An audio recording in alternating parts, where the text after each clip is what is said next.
Hey, Assalamu alaikum everyone. Thank you very much for arranging this webinar. जैसा कि आपने सुना कि डॉक्टर इमरान उस्मानी साहब ने माशाल्लाह बड़ी तफसील के साथ बता दिया आपको कि म्यूचुअल फंड में जब इन्वेस्टमेंट होती है तो किस तरीके कार पे होती है, वकाला इस्तेमाल के बेसिस पे होती है, और उसमें जो है म्यूचुअल फंड मैनेजर किस तरह से पैसे लेता है और फिर ये ओपन एंड फंड की सूरत में आपको पैसे वापस करने का भी जिम्मेदार होता है। इस हवाले से मैं, और स्क्रीनिंग क्राइटेरिया डॉक्टर साहब ने बड़ी तफसील से बता दिए हैं। तो जैसा कि आप जानते हैं कि हर काम के लिए आजकल स्पेशलाइजेशन का ट्रेंड है। आजकल हम कोई इलाज की ज़रूरत पड़ती है तो ज़ाहिर है हम डॉक्टर के पास जाते हैं, अगर कोई लीगल मैटर आता है तो वकील के पास जाते हैं। इसी तरीके से जब हम इन्वेस्टमेंट की बात करते हैं तो जैसे डॉक्टर इमरान उस्मानी साहब ने बताया कि स्क्रीनिंग का डिटेल क्राइटेरिया है, इसके बाद उसकी चैरिटी भी करनी पड़ती है, प्योरिफिकेशन करनी होती है।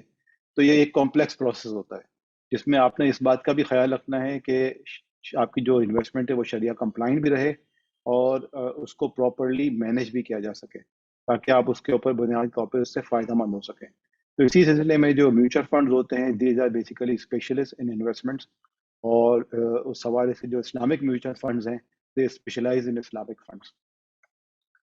मैं आगे चलूँगा इसके ऊपर, और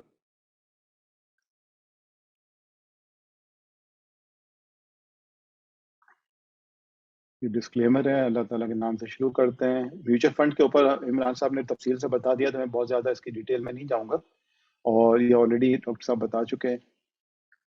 बस एक चीज़ मैं ज़रूर यहाँ कहूँगा कि ये एक मिसकॉन्सेप्शन ज़रूर है हमारे मुल्क में, जो कि मैं देखता हूँ कि बहुत सारे ममालिक में नहीं है ऐसा मिसकॉन्सेप्शन।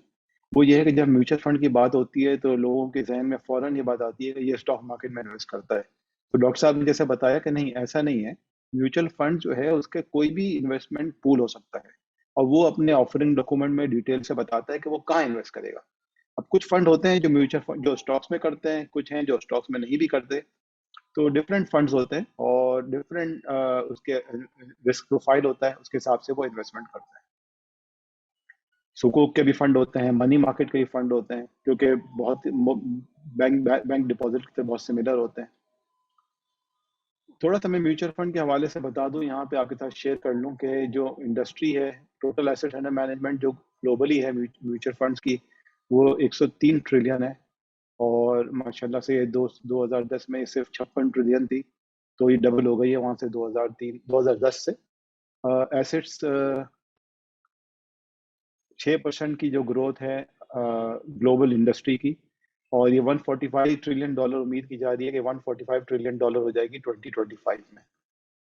और ग्लोबल इस्लामिक फंड्स के जो म्यूचुअल फंड्स हैं वो they have doubled since 2010, $58 billion से ये $165 बिलियन हो गए, और इनकी जो ग्रोथ एक्सपेक्टेड है 2024 तक वो $3.6 ट्रिलियन तक की है। पाकिस्तान के हवाले से 19 म्यूचुअल फंड कंपनीज हैं जिनको एसेट मैनेजमेंट कंपनीज कहते हैं, और जैसे अहमद अली सिद्दीकी साहब ने बताया आपको कि इस वक्त मार्केट शेयर जो अल्हम्दुलिल्लाह 42% है, और ये 2002-2003 में ये ज़ीरो मार्केट शेयर था उनका, और उस वक्त ये बहुत ही मुश्किल नज़र आता था कि 20 साल के अरसे में, बल्कि 20 साल से भी कम के अरसे में, 18 साल में ये अपनी कितनी वो ग्रोथ कर सकेंगे। लेकिन माशाल्लाह से अल्लाह ताला की बरकत से और जो इन्वेस्टर्स के कॉन्फिडेंस की वजह से AMCs ने इसके ऊपर काफ़ी मेहनत की, और ये 42% ऑफ द इंडस्ट्री साइज हो चुका है। इस्लामिक का जो साइज है वो ओवरऑल इंडस्ट्री का 42% है। अच्छा, नंबर ऑफ फंड्स के हवाले से देखें तो आप पिछले 5 साल में आप उठा के देखेंगे तो इतना माशाल्लाह ट्रेंड चल पड़ा है। अगर आप 10 नए फंड उठा के देखेंगे तो उसमें से 8, कम से कम 8 नए म्यूचुअल फंड जो इस्लामिक होंगे। तो आप देखेंगे 350 फंड हैं, जिसमें बहुत सारे पुराने फंड भी हैं, लेकिन जो नए फंड आ रहे हैं वो तेजी से इस्लामिक ही आ रहे हैं। डिफरेंट टाइप्स ऑफ फंड्स हैं, वो डॉक्टर साहब ने पहले बता दिया। यहाँ एक म्यूचुअल फंड इंडस्ट्री की ग्रोथ का है। अच्छा, ये स्लाइड इंटरेस्टिंग है कि 16% से इंडस्ट्री ग्रो कर रही है, लेकिन जो ज़्यादा इंटरेस्टिंग स्लाइड है वो अगली वाली है जो मैं आपको दिखाऊंगा, वो ये स्लाइड है। अब इसमें आप देखिए कि ये कन्वेंशनल म्यूचुअल फंड है और इस्लामिक म्यूचुअल फंड है, और आप देखेंगे कि 2013 में कन्वेंशनल फंड का साइज 292 बिलियन था और इस्लामिक का साइज सिर्फ 68 बिलियन था। और 2022 में जब हम बात करते हैं तो 622 है कन्वेंशनल का, और इस्लामिक का साइज 444 हो चुका है। अच्छा, लेकिन इससे भी ज़्यादा इंटरेस्टिंग बात यह है कि जो मार्केट शेयर था कन्वेंशनल का वो 81% था, जो कि हर साल आप देखें तकरीबन गिरता जा रहा है और 58% पे आ गया है। जबकि इस्लामिक का जो आप देखेंगे ट्रेंड के 19% से बढ़ के ये 42% पे जा चुका है। तो आप देखेंगे कि इंक्लिनेशन है लोगों की, वो चाहते हैं लोग कि इस्लामिक तरीके से इन्वेस्टमेंट की अपॉर्चुनिटी मिले। और जो एक लिमिटेशन है खैर इस्लामिक फंड की, जो अब काफ़ी हद तक तो एड्रेस हुई है, लेकिन रिसेंटली दोबारा क्रिएट हो गई कि सुकूक जो है इन्वेस्टमेंट ऑप्शन जो है वो सुकूक के हवाले से फिक्स इनकम फंड के लिए, मनी मार्केट फंड के लिए वो इस्लामिक फंड को कम अवेलेबल हैं कम्पेयर टू कन्वेंशनल फंड, जहाँ पे वो टी बिल में और पीआईबी में इन्वेस्ट कर सकते हैं। ये देखें शरिया कंप्लाइंट म्यूचुअल फंड्स का जो है ओवरऑल साइज है, ये मैंने शेयर किया है। और ऐसा नहीं है कि स्टॉक फंड है, बल्कि आप देखेंगे कि जो स्टॉक फंड इक्विटी ये नजर आ रहा है 19.5%, ये सिर्फ 20% है इस्लामिक फंड इंडस्ट्री का। जबकि 80% जो है वो डिफरेंट एसेट क्लासेस है, उसमें इनकम फंड है, उसमें मनी मार्केट फंड है। और मनी मार्केट फंड जैसे मैंने पहले जिक्र किया कि it is very similar to keeping a money in a bank account. तो इसीलिए अब ये इंक्रीजिंग ट्रेंड है इन्वेस्टर्स का कि यहाँ पे वो mutual fund, money market fund में इन्वेस्टमेंट करते हैं, क्योंकि यहाँ टैक्स का एडवांटेज भी है, टैक्स का स्लैब भी कम है, यहाँ पे टैक्स रेट कम है। बैंक्स में 15% है, मनी मार्केट फंड में वो कैपिटल गेन की फॉर्म में वो 10% तक आ जाता है। इस तरीके से टैक्स क्रेडिट भी मिलता है। और उस लिहाज से जो स्पेशली जो बड़े इन्वेस्टर्स हैं, उनको जिस तरह बैंक में उनका ज़्यादा नफ़ा होता है तो उनके ऊपर टैक्स रेट भी बढ़ता रहता है।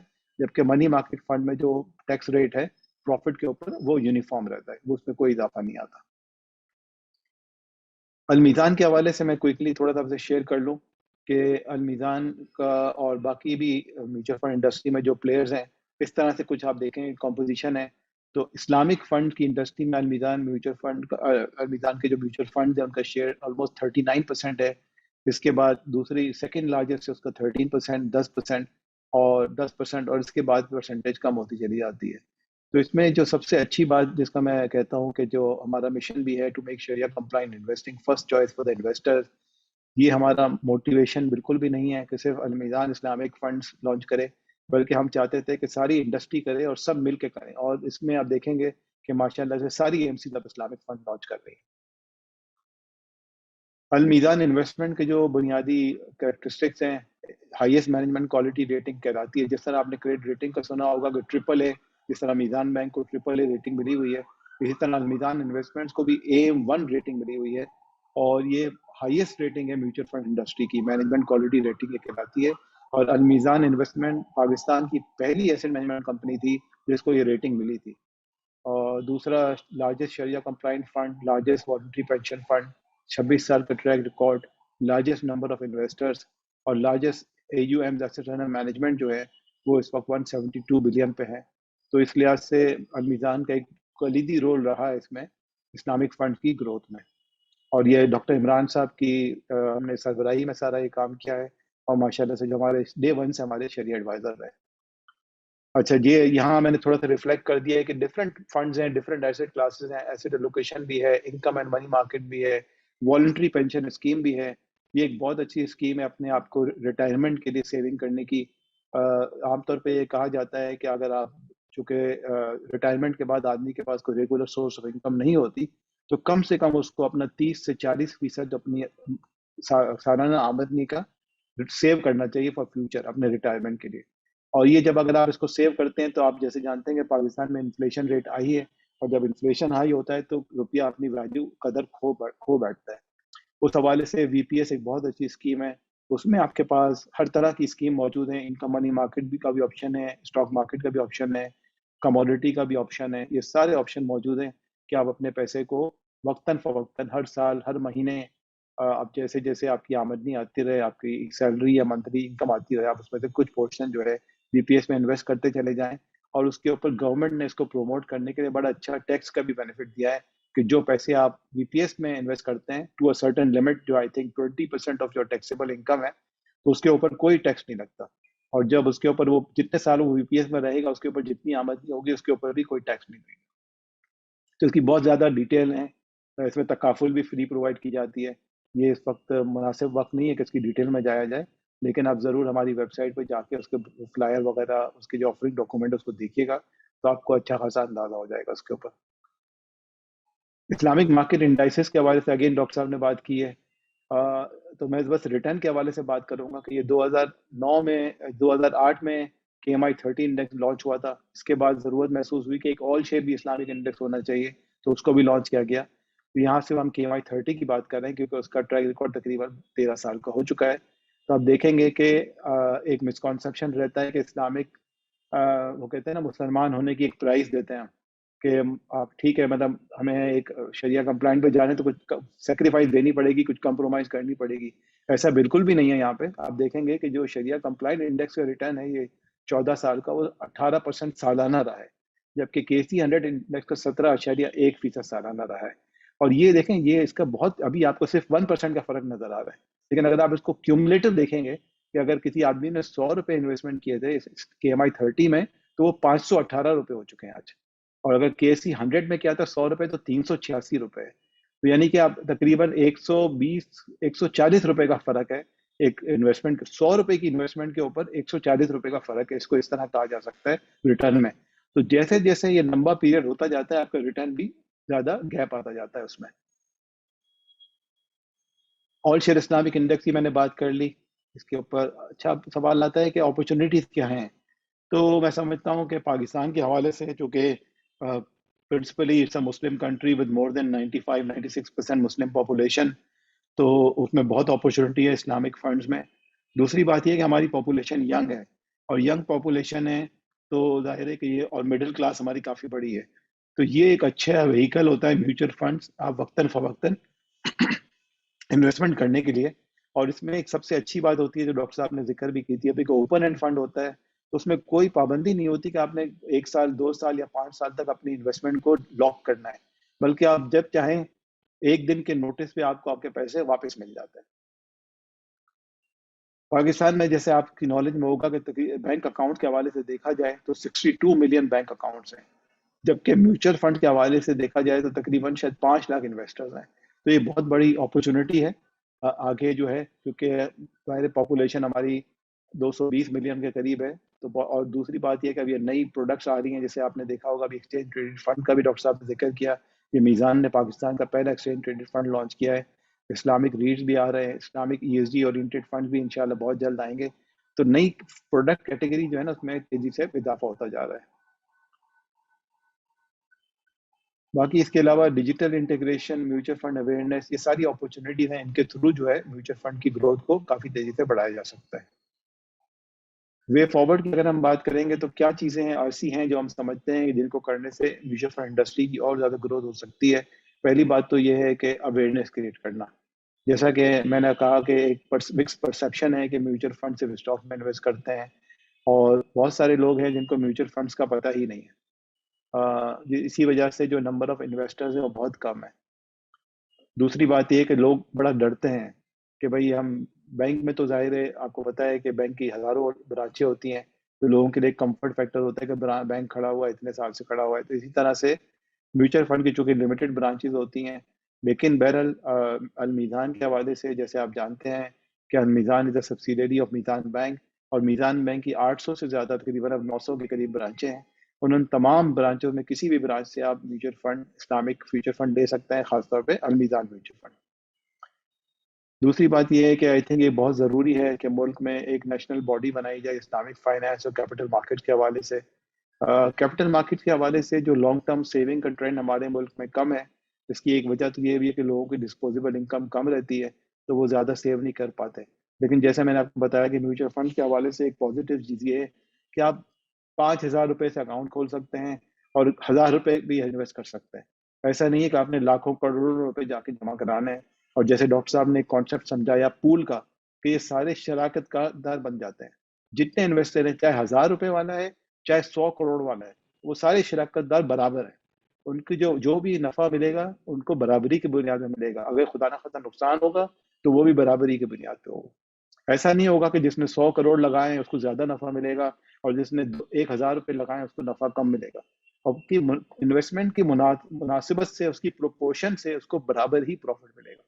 تو یہ ایک بہت بڑا فیچر ہے اسلام میوچل فنڈز کا, اور اس کی اویئرنیس جو ہے یہ ظاہر ہے ابھی لوگوں کو اتنی نہیں ہے, اسی وجہ سے ہم دیکھتے ہیں کہ انویسٹمنٹ نہیں آ رہی ہے. ایک اور چیز جو کرنے کی ضرورت ہے کہ اسٹینڈرڈائز شریعہ کمپلائنس گائیڈ لائنز ہونی چاہیے انڈسٹری وائڈ, تاکہ لوگوں کے ذہن میں اس کا کوئی کنفیوژن نہ آئے اور ایک تسلی کے ساتھ لوگ جو ہے وہ کسی بھی اسلامک فنڈ میں انویسٹ کر سکیں. ابھی میں نے ذکر کیا تھا کہ ایک تھوڑا لمیٹیشن ابھی ہے. کچھ عرصے پہلے تک تو بیچ میں 2-3 سال کا وقت ایسا گزرا جب گورنمنٹ نے کنٹینیوسلی بیس پہ سکوک ایشو کیے تھے، لیکن اب ہم دیکھ رہے ہیں کہ پچھلے تقریباً 1.5 سال ہو گیا کوئی نیا سکوک، ڈومیسٹک سکوک لانچ نہیں ہو رہا ہے گورنمنٹ آف پاکستان کی طرف سے. تو ایک لمیٹیشن آ جاتی ہے اسلامک منی مارکیٹ فنڈز کو اور اسلامک انکم فنڈز کو کہ وہ پیسے کہاں انویسٹ کریں.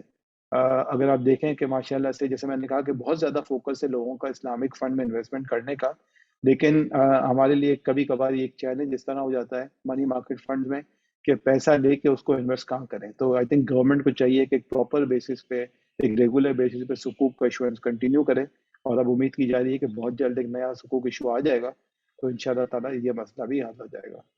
باقی ایک بہت کیپٹل مارکیٹ کے حوالے سے ہمارے یہاں تھوڑا سا ریسرچ کا فقدان ہے. تو میں امید کرتا ہوں کہ آئی بی ایس سی اور اس طرح کے جو دوسرے 2 اور centre for excellence Islamic finance ہیں وہ اپنی ریسرچ تھوڑی کیپٹل مارکیٹ کے حوالے سے، اسلامک پروڈکٹس کے حوالے سے کریں گے تاکہ نئے سولوشنز اور نئے پروڈکٹ لا سکیں. اگر ہم جتنے نئے پروڈکٹس لائیں گے، میں نے دیکھا ہے کہ بینکنگ سیکٹر میں، اسلامک بینکنگ میں بڑی ایوولوشن ہوئی ہے.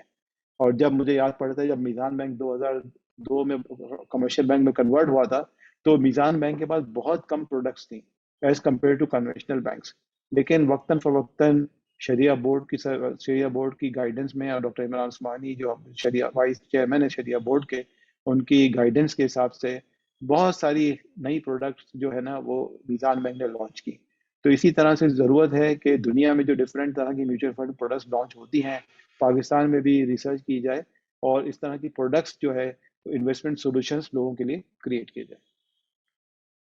اس کے ساتھ ہی میں اپنی پریزنٹیشن کو کلوز کرتا ہوں، کیونکہ احمد صاحب نے ضرور کہا تھا کہ ضرور ہم اپنے جو حاضرین ہیں ان کو ضرور ایک اچھی اپرچونٹی دیں کوسچنس کے لیے. تو I think Ahmed back to you.